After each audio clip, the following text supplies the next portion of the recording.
You are now leading this extraordinarily big company. How do you think of yourself as a leader now? How did you think about your role on the inspiration side as a leader? This is a really important time. How do you deal with that? Welcome to No Turning Back, a podcast hosted by General Stan McChrystal and myself, Chris Fussell. Our goal here is simple: to have serious conversations with serious leaders so that we can learn from the best and navigate these complex times together. Thanks for joining us. Thanks for joining us for another episode here at No Turning Back. Today, Stan McChrystal and I spend time with Brian Kilmeade. Most of you know Brian as one of the faces of Fox and Friends, the morning program on Fox News, where Brian has been an anchor for over 20 years. Beyond being one of the most consistent faces and voices on television, Brian also is the author of numerous books about American leaders, including George Washington, Thomas Jefferson, Andrew Jackson, Sam Houston. So he has this amazing perspective through his day job, spending time talking with and analyzing political leadership and others inside the current U.S. system, and thinking deeply about leaders throughout history. So in this episode, we dive into that question. What makes some leaders great? And how is some of the greatness relevant to the time in which they lived, and what is universal? If we could bring back a leader from history to lead us through today's turmoil, who would be well suited for this moment? And it's just, we spend time with Brian thinking that through, and I think you'll enjoy his perspective on that, around what is contextual and what is universal when it comes to this question of leadership. We also then sort of move forward and look back at our own time, talking to Brian about how history will remember today's leaders and today's moment, including ourselves, and how he sees himself in his role in his day-to-day work in the media as recording that history for others to judge down the road. And again, I think you'll enjoy his perspective on how he approaches that.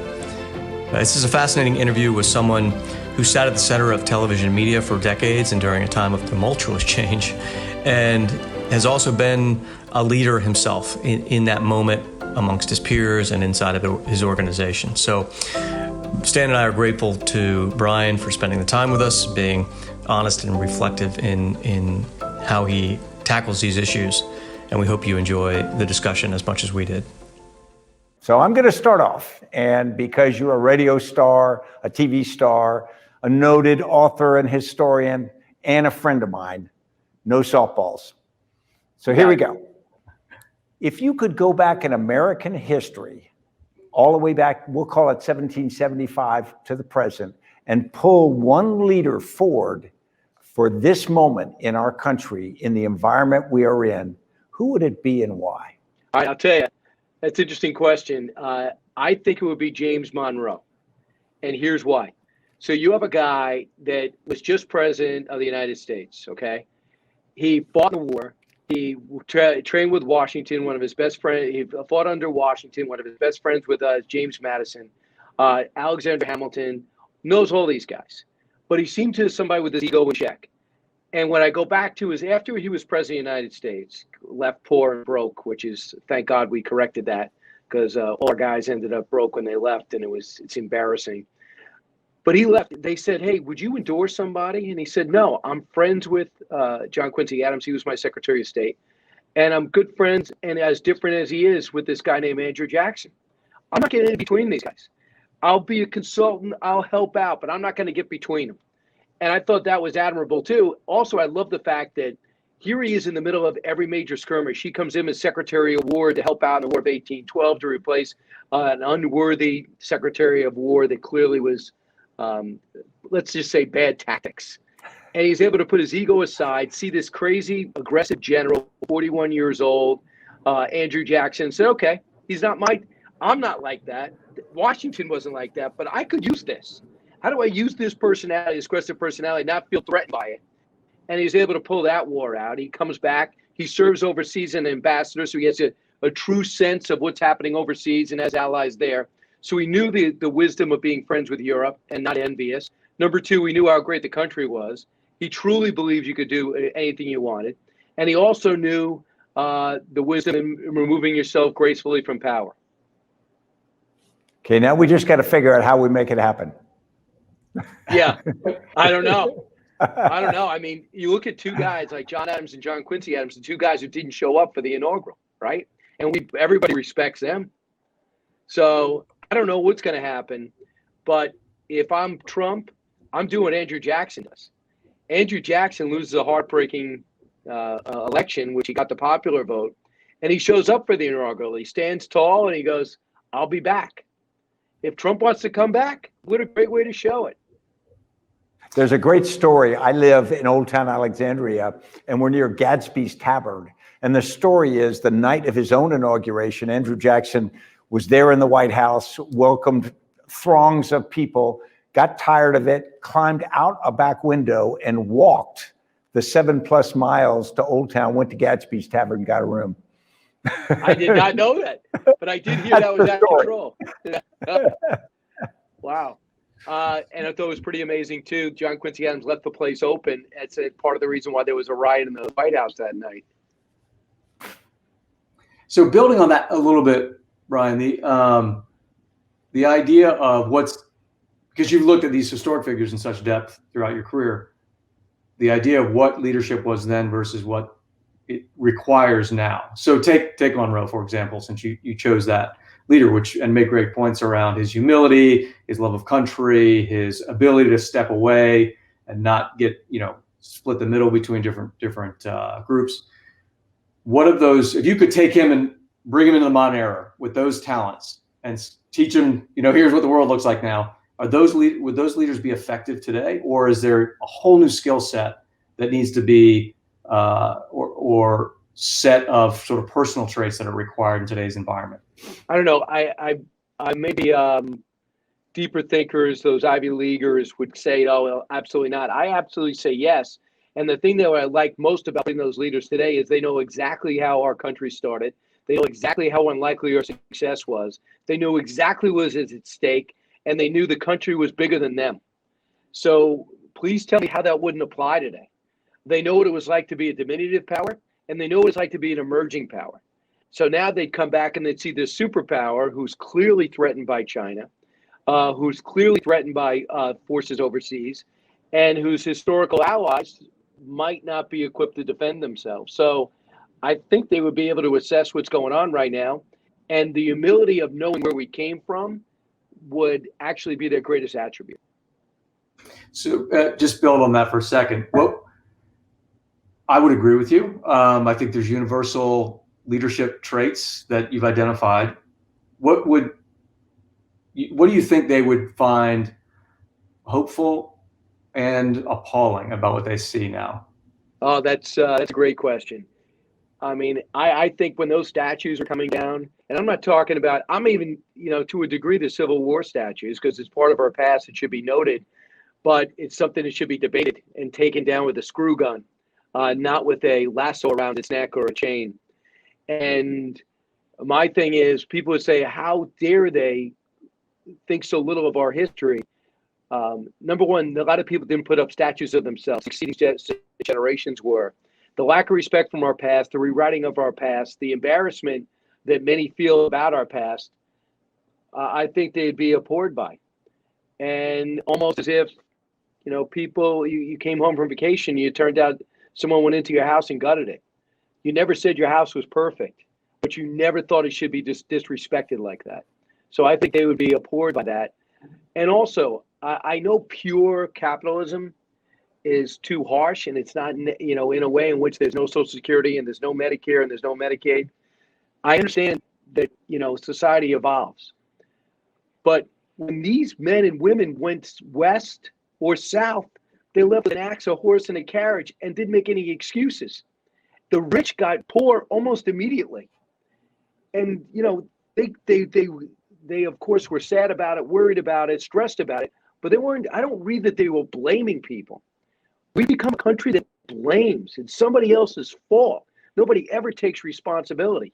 And if they do, it's because they got caught, like these mayors and governors that we're seeing now. So I think that's a longer answer to the lack of responsibility, the lack of respect for what they have. which is almost understandable. It's almost like the second generation.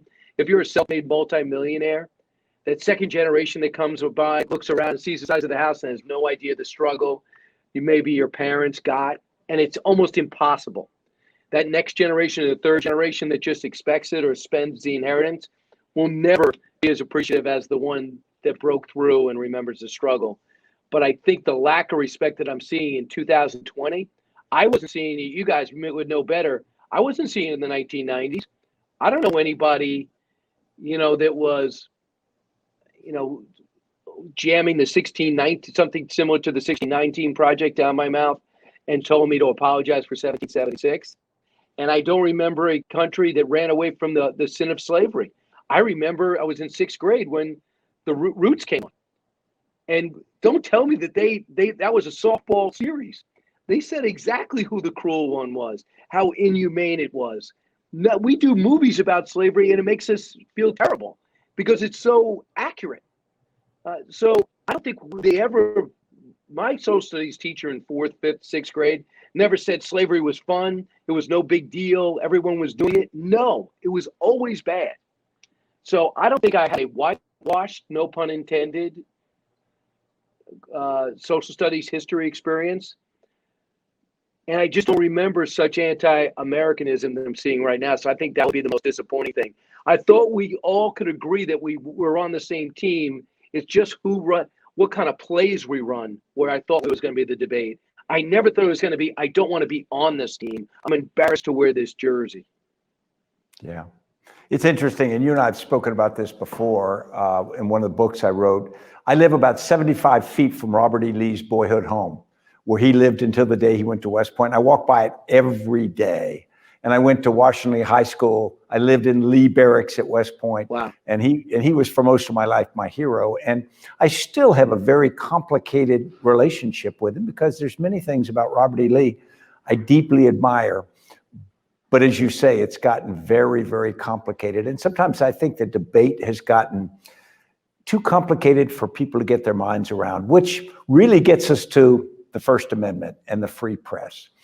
And without a doubt, the press is part of the debate now. They are not just observers who report, they are part of it. And you are part of it. So if we go forward 100 years and your great-grandkids are reading about great-grandfather Brian, what do you want them to read about you? What do you want people to have said? Well, number one, I'm not a historical figure. So I know I'm not going to rise to that level.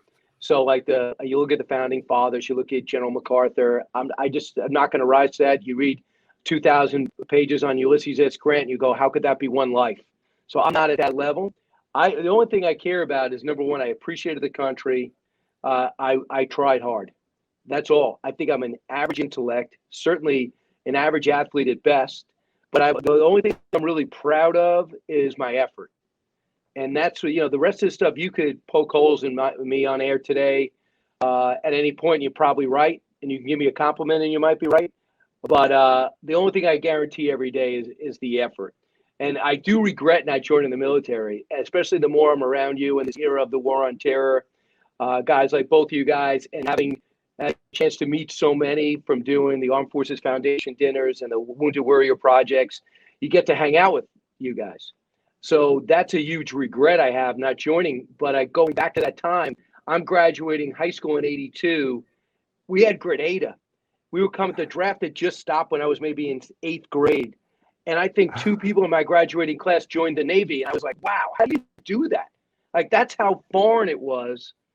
My dad was drafted, spent 4 years in the Army during the Korean War era. But like you guys maybe grew up in your family and everybody was in the military.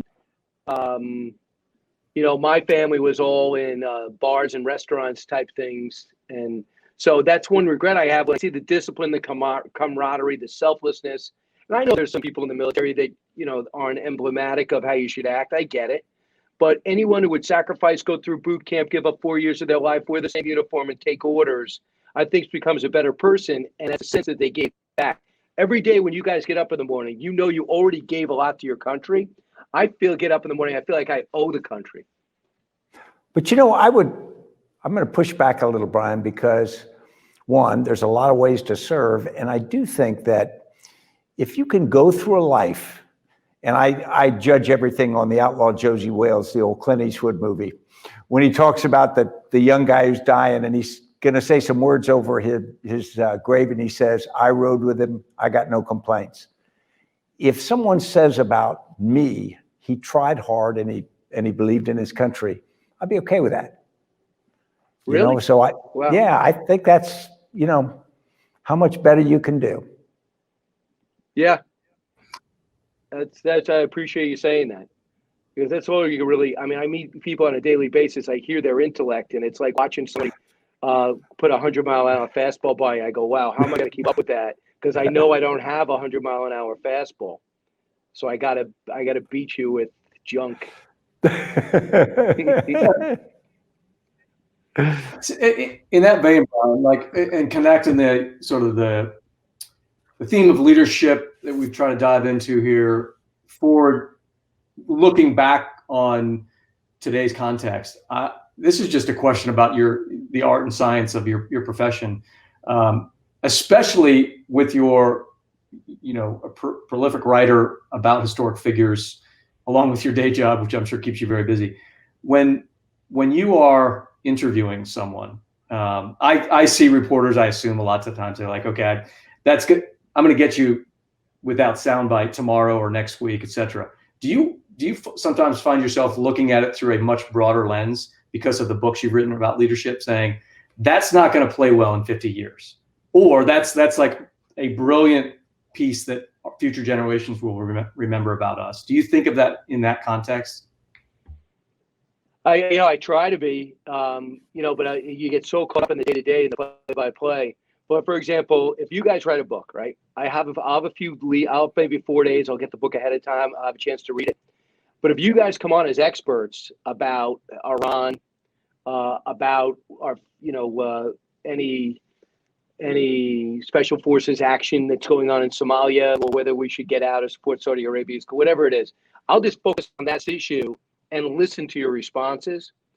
But if you guys write a book about leadership and experiences, then I'll look to challenge you, and I'll see that in historic context. But I do know we're going through a time right now. At the same time, I'm working on this new book, and the working title is "The President and the Freedom Fighter: How Abraham Lincoln and Frederick Douglass' Unlikely Friendship Helped Win a War and Make America a More Perfect Union."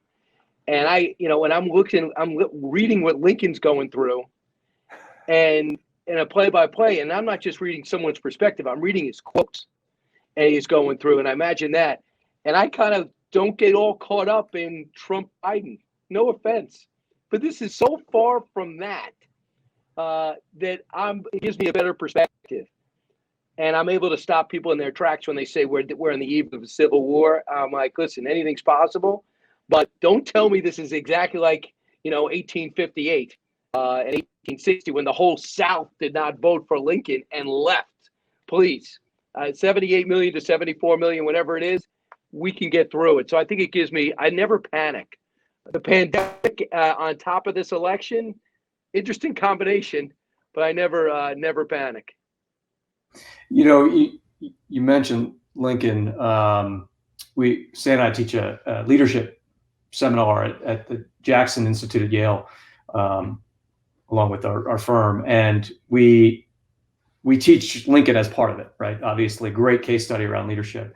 And to your point, one of the things we try to emphasize with students there is leadership is not what you see in the movies, right? It's not some glamorous, everybody just loves you all the time. And so we go through the classic pieces about Lincoln, have great discussions. We tend to spread it over a few classes. But at the end, when they really understand how he led and drove change, et cetera, we say, okay, now put yourself in Lincoln's. We all know the Lincoln on the National Mall, the Lincoln in the books, this rightfully revered historic figure. But put yourself in his seat the night he dies, right? He's broke, he's exhausted. He thinks most of the country probably hates him. He's visited more graves than he can remember. His wife is on the edge. He's lost a child. And then he sits down and he gets shot and he dies. That's the journey of a leader, right? And the question was, would he have done it again? Probably, because he understood the value of the mission. I wonder if, and I'd be curious your opinion here, is there a different type of pressure on those that would want to enter that level of scrutiny, so that we crowding out the Lincolns that are amongst us right now? Well, I don't know who I don't know, but I know that there's so many people who don't even consider running who are impressive. Like, Jamie Dimon, everyone tells me he's this great leader, he's this wonderful financial mind. He dabbles with it, but he has no way. And I think after the Trump situation, some of the stuff he brought on himself, and General and I have talked for over an hour, and other stuff he didn't. I mean, I'm running for office. Okay, great. Next thing you know, the IRS is suddenly interested in my taxes. And that girlfriend that I had in 12th grade is a problem. I mean, my goodness, look at Kavanaugh. They're going back to his high school 11th grade parties and his bus trips to Fenway Park. So that scares me, because why would anyone put themselves up to scrutiny? And I imagine you guys, for example, General McChrystal, as respected as you are, I'm sure there's people that were under you that thought you were overrated, that got too much credit, that your head blew up after the 60 Minutes feature and you got what you deserved in Rolling Stone. Do you want to see them on MSNBC ripping you? And you're like, wait a second, I had this great reputation. Now people are trying to get famous off my aspirations. So I do worry about that. You really have to be truly selfless and look at it as service. And man, beat everybody to the punch on anything you may have done wrong and take the air out of their balloon, because everybody has enemies outside that door. Maybe, the few people that are at Fox, maybe a third like me, maybe a third doesn't, a third is indifferent. Those third are going to leak stories. So if I ever ran for anything that wasn't on camera, so if I have positive things to give, you wonder, is it worth it? Here's why. You might say, your family, you're worth it, but is it worth it for your families? So your family's got to answer for people that don't like you, for stories you probably didn't want out or aren't true. So I worry about that. Absolutely. Unless Trump cleared the field, the minefield so thoroughly that no matter what happens, at least it's not as controversy as the Trump family, right? Well, that's nothing compared to, if Joe Biden goes 3 days without a press conference or a tweet, people are going to be like, is he okay? Has he died?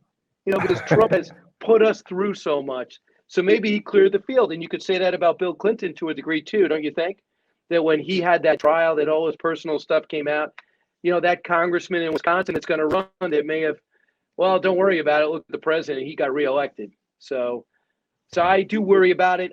People say it comes in cycles, but I don't think anyone can live up to the public scrutiny today. And I think it's amazing. I believe it started in the Hollywood and those pages, and it's blowing up in their face. They wanted us to live up to their standards, and now they're wondering what happened when they get Me Too'd. Some of them end up in prison, and some of them are unhireable. So a lot of these sanctimonious people that put the pressure that started this whole thing, it's blowing up with them. So maybe it comes in cycles. That's a long answer, but I think number one, you got to have a pretty strong background. Number two, it's got to be truly service, which great leaders understand. It's got to be truly service, and it's got to be the right time. And your family's got to be ready for the journey. Yeah, I think that really gives me an opening to something that you and I talked about when we first met. And that was the end of my career. And, I went in the military just thinking I'd be a simple soldier. And as you get senior, there's anything but simple. But when I was a brigadier general, I was on this panel to look at the future of the Army with a retired 4-star general who was a very thoughtful guy named Freddie Franks. He led troops during the first Gulf War. And he said, Stan, you need to understand, your last interaction with the Army will be negative. And I kind of looked at him and I said, what do you mean? He says, it will be rejection.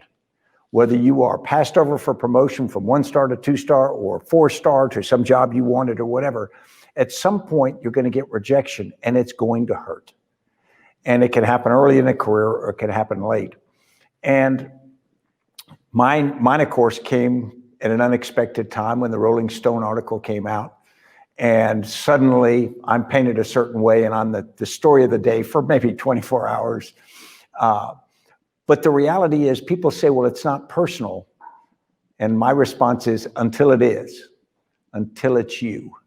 And I remember walking through airports and I'd see people look at me and then they'd turn and they'd whisper to the person next to them.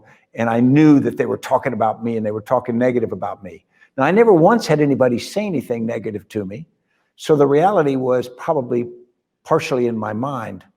But what it does is it creates this sense that everything you have done and been is now in doubt.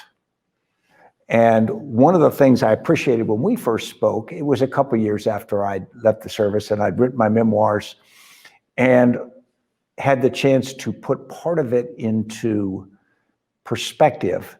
But that ability for all of us to put things in perspective, like you have about Abraham Lincoln and the period right before the Civil War, when you're up close and it's the burning moment or the issue of the moment, it's pretty raw and it's pretty hard for any of us to really think of without bias. Does that resonate with you? So many ways. Number one, just for you personally, because I wanted to meet you 2 years prior than I actually met you, but it was impossible to get a hold of you. You wanted this whole thing to just blow over.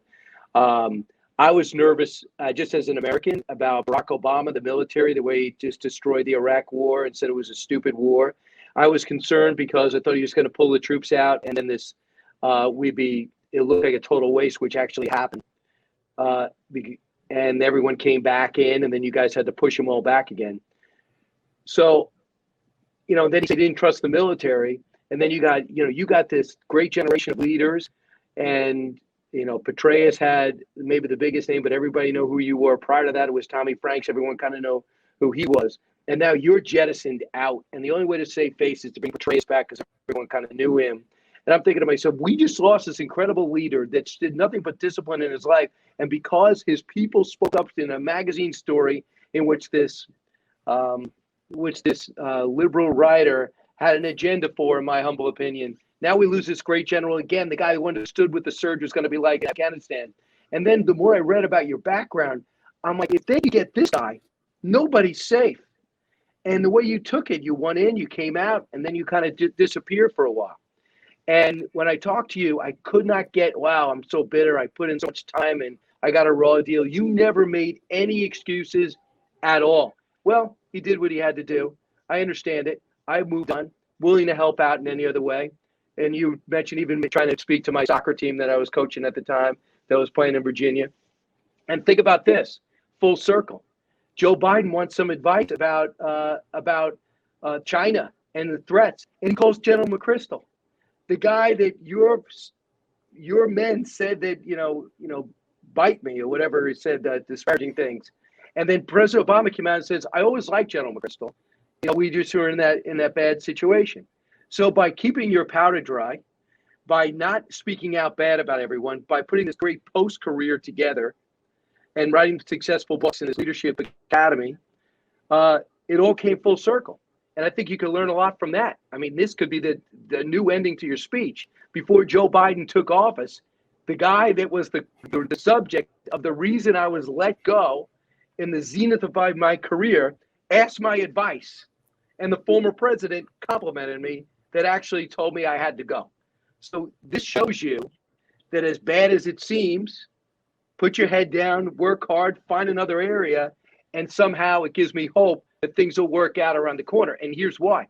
One of the main reasons why I think it worked out is because you have values, integrity, you are success, you are a military star, but you didn't have to say it, your actions showed it, and because you have this integrity, things came back around. If you were a bad guy that got caught, these things wouldn't have worked out for you. But instead, you decided to give what you gave into the military in the private sector, in ways in which I'm not even familiar everything the McChrystal Group does. But it gives me hope that there's a happy ending, even in the middle of a storm. You're kind. So I'm right, too, because he called you and you gave his review on China, which gives me hope that he's going to pull a guy like you so we're not screwed, because they're going to cut the military budget, as I told you, and it's going to worry everybody. I've told Chris they just need to cut the SEALs out. Yeah, they're expense accounts. When they go traveling around, they have to stay in these nice hotels. Yeah, we get that a lot in the corporate space. We want this team to be like our Navy SEALs. No, you don't. Trust me. That will cost you a lot of money. So I think what we're talking about here is the sort of the, going all the way back to the historic figures where we started, that, the increased exposure that leaders are under, regardless of arena, whether it's politics, industry, military now obviously is equally exposed, which is, it is what it is, right? What are you going to do about it? So, but I would be curious, you're a dad, as are both Stan and I. My kids are 12 and 10. And so my daughter's 12. And people ask me regularly, women can now go into special operations. Would you want your daughter to be a SEAL? And I look at that through the lens of, well, I want my kids to be servant leaders more than anything. And if that is, I've answered that question a bunch of times. If that leads them into the military, that's great. If it leads them into government, nonprofit, if they want to be a school teacher, whatever it is, they need to learn how to serve others. But I'm assuming you probably you've had this really interesting life. You must get questions. Would you encourage your kids to go into politics or into the media, coupled with that sort of exposure discussion? How do you think about that when you advise your own kids? I'm going through it now. My son graduated from Syracuse with sports marketing with a minor in economics and analytics, and now he went to the XFL. He wanted to do football, so he volunteered with a football coach, even though he was a soccer player. Wasn't good enough to play at Syracuse, but wanted to go to Syracuse anyway. So he volunteered with the Syracuse football team on a coaching change, got a lot of experience in player personnel, and then interned at the NFL, and then got a job at the XFL where he was doing everything like any new small organization. At 22, he was lining up the draft. In fact, he was the first one to recommend Zoom. They did the first Zoom draft. And so at 23, and then he comes home last May, and I heard on the radio the XFL folded. 2 days into the pandemic, it folded, so he's crushed. It took him a few months, and he got a job with the Jaguars for the rest of the season, and the guy that hired him got fired Friday. So, he's going through sports, out in front, and I also thought that he maybe have wanted media had I not been in it already, because he's so into sports and more into sports news.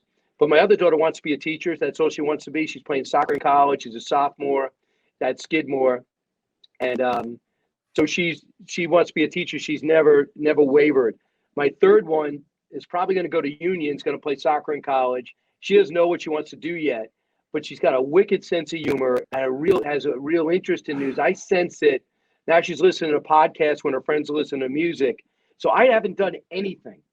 I'm watching, steering. I answer all these questions, but maybe I'm not a good enough parent. I haven't gotten focused on what they should do. If I felt as though, if they're rudderless and when they decide to make a change, I'll jump in. But I almost feel like I'm watching them look at different courses, ask me different questions. They're kind of motivated. They're pretty motivated anyway. So I would love to see them get into this, but there's no way I would ever let someone at 22 years old. If my son came out of college at Syracuse from Newhouse and they said, Brian, we're going to hire your son, I'd say, no way. He doesn't deserve it. Are you kidding? If you want to help him with a Fox affiliate in Montana, I would love to call that news director and maybe just say, take a look at the tape. Don't hire him if you don't like him, because he'd hate me for it. Because everyone will be looking at this place, looking and saying, the only reason you're here is because of your dad. And, it took me 12 years to get here. Before I got this job here, I never made more than the most I made was $32,000. So I was doing 3 jobs and loving it, but I was barely making my bills. So when I got this job and I started doing good and people started editing, I'd have to sit in edit rooms, I'd have to shoot, I was in heaven. But if someone gave me this job, I would have no idea how lucky I was. That's why every day I replaced a guy named Gordy Hershiser, whose brother was Oral. And he thought every job was like this. He was upset. Evidently, he had this great arm and he blew out. This guy walked around like he had fought 5 Cy Young Awards and just wanted to do color on the game. When he doesn't know, you got to grind every day. It's like, I got to figure this out. This story just came in. This person's calling. You got to write your own stuff. So he didn't know how great this job was. But if I gave my son any of these entrees, what I would do is, I would do it what his friends do. His friends call me all the time for leads, contacts, letter of recommendation. There's nothing wrong with that. If he got to know you guys and and he needed a recommendation. There's nothing wrong with him saying, hey, Chris, could you write something out to me? That's a connection to a connection. So I'm kind of running on that path. I don't want to plow the ground for him because he resents it. But I also want him to fully explore. Like, I listen to him, and I listen to my son, and he's so into movies. And I look at what he downloads, because we download for some reason at the same cloud. I see the books he's downloading. He's doing a lot about movies. He went to a movie and just watched it. I go to him, you don't have to, if you don't want to do sports, if you want to do movies, you should try to pursue that. I know a lot of people in that area just to go and check out a set. So I feel like I'm coaching more. And thankfully, I don't have any addiction issues right now. I don't have any hanging out with the wrong people. I just want to see them happy. So my thing is, what I've noticed is a lot of my friends, they come out of school, they did well, whatever, and they got a job in MetLife. And next thing you know, they're there 10 years, 15 years. They don't want to leave because they got a pension. They don't want to leave because they finally got that house. They don't want to leave because they like vacation. And they look around in their 40s and they go, I'm not doing what I want to do. So I was willing to avoid the midlife crisis by going through 12 years of really not knowing if I was going to have success. Man, that was a long answer. That's a great answer.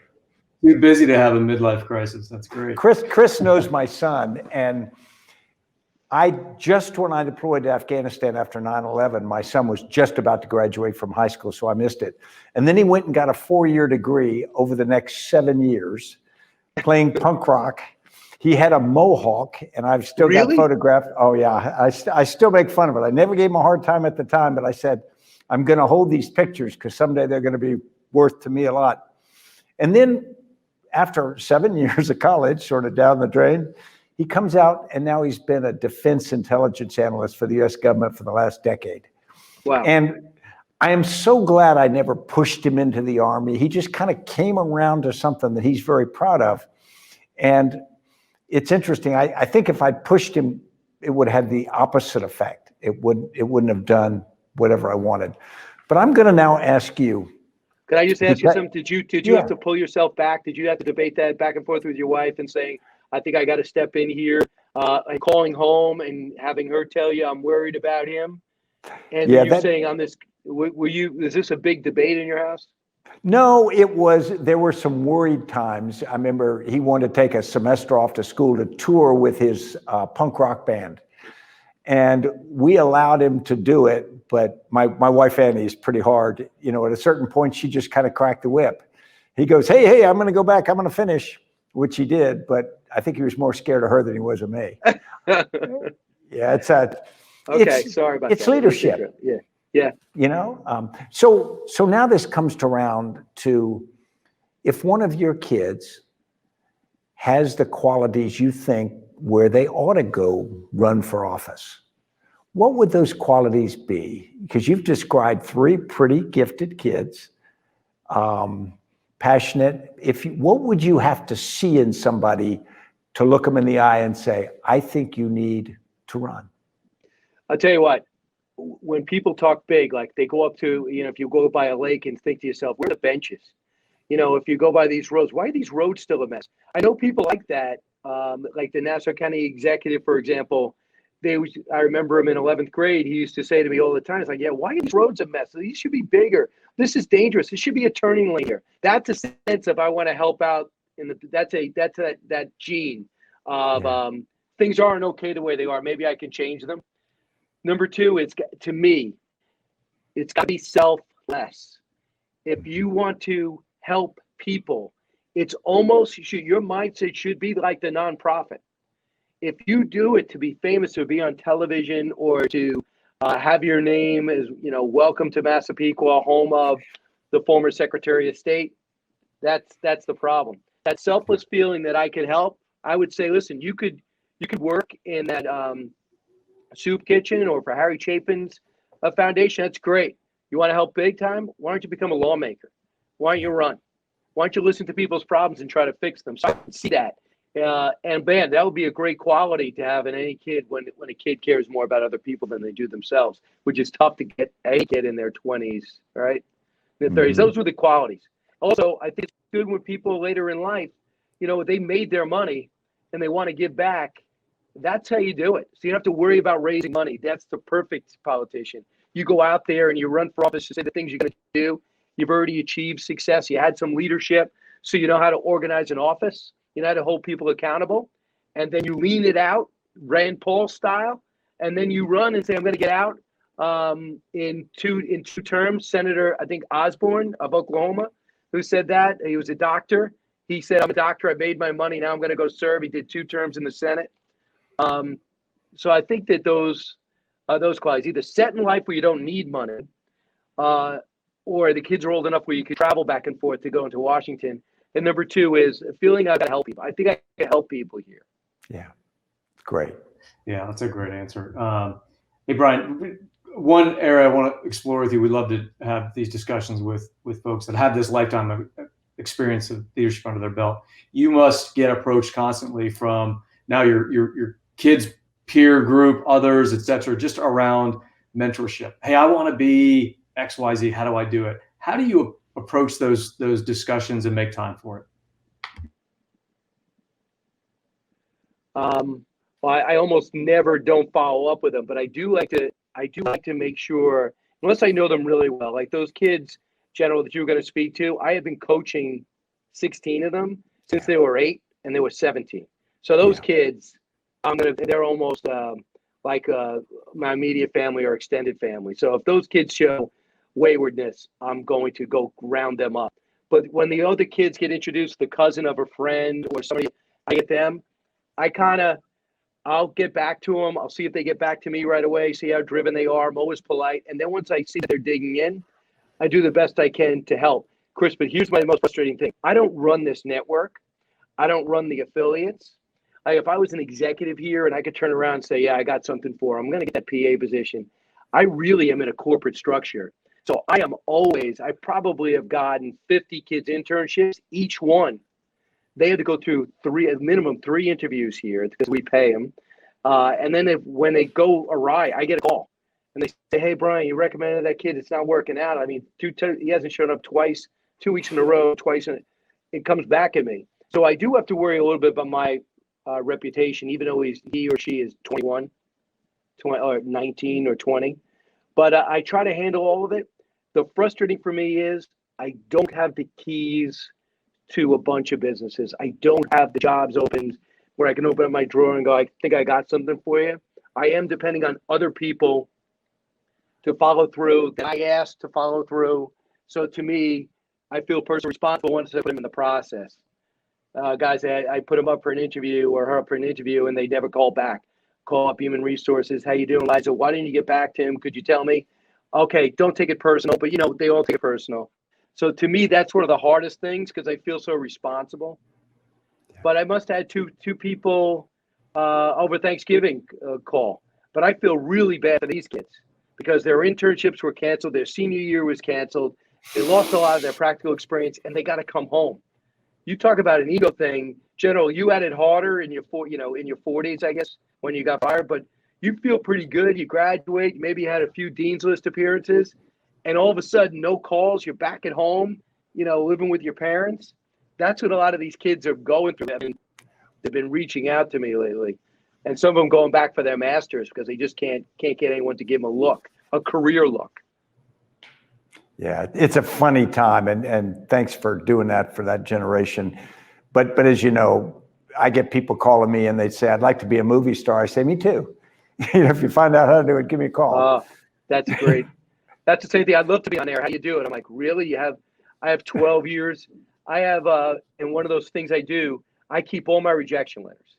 So I keep them all. And what I did is I taped them together with my daughter on the kitchen room. And I did these speeches because you guys can go and speak at any group. But if I speak at Citibank and they end up in a scandal, my video of me speaking to their on their event will be out there. So I created some of my own events and I taped all my rejection letters together and I laid it on the floor and they could not stop laughing because I kept all of them that I can remember. Some burned in fires I was in California. And they go, why did you keep them? I go, because I remember them all. It was before I had a word processor, computers weren't big, and I would keep them all. I'd go follow up. I have a box for follow up. I had a box for what they said to me. I had a box for what the receptionist's name was and what I sent to them. And I kept all of it because I just said to myself, it's the only way to keep my sanity. I'm going to show them a process. Someday someone's going to ask me. So when they go, I'd love to be on radio or TV, they go, how do you do it? I go, where do I start? Where do I start? So I went right from college to Bennigan's, where I continued to waiter for the next 2 years while I sent tapes out.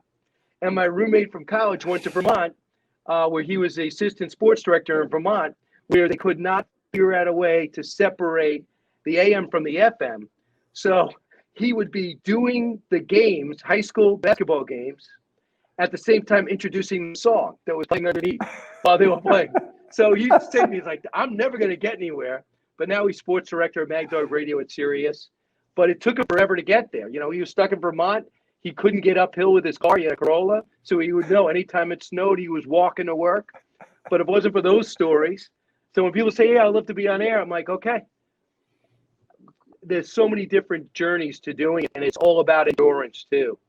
Yeah. You just got to hang in there. And you got to get better.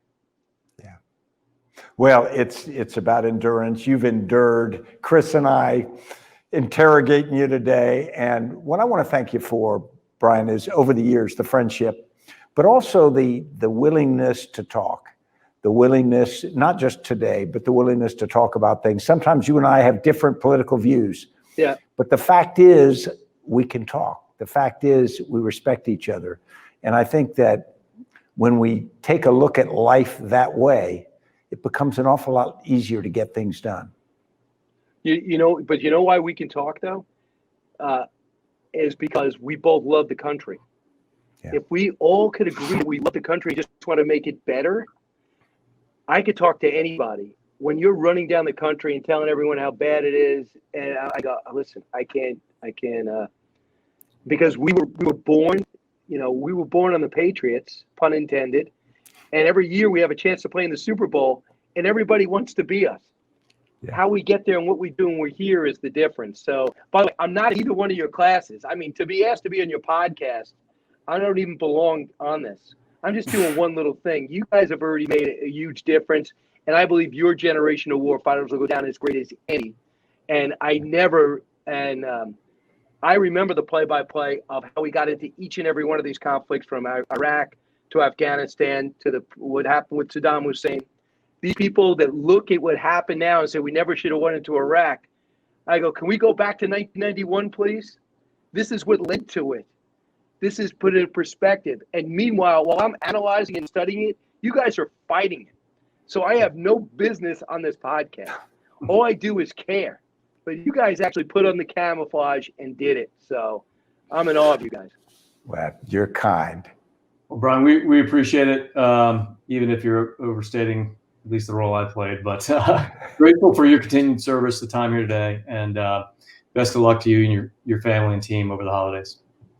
Back at you guys. Thanks so much, guys. God I'll talk to you soon. Fine. Thank you. Right. Absolutely. All right. Okay, as promised, that was what I thought was just a great discussion. Brian is probably one of those folks that you may see as just a singularly focused, depending on how deep you are in the media, as his morning position there on Fox News. But hopefully, like many other folks that we see in the media or in other spaces that are sort of flashed up to us on a daily basis, they're deeper characters, deeper people than we can fully appreciate until we get to know them a bit more. Brian's a great example of someone who is trying to be a good father, be a good leader in his organization, and be a reflective voice about the state of the world today and how we're going to navigate through it. So hope you enjoyed that, and we look forward to having you here next time at No Turning Back.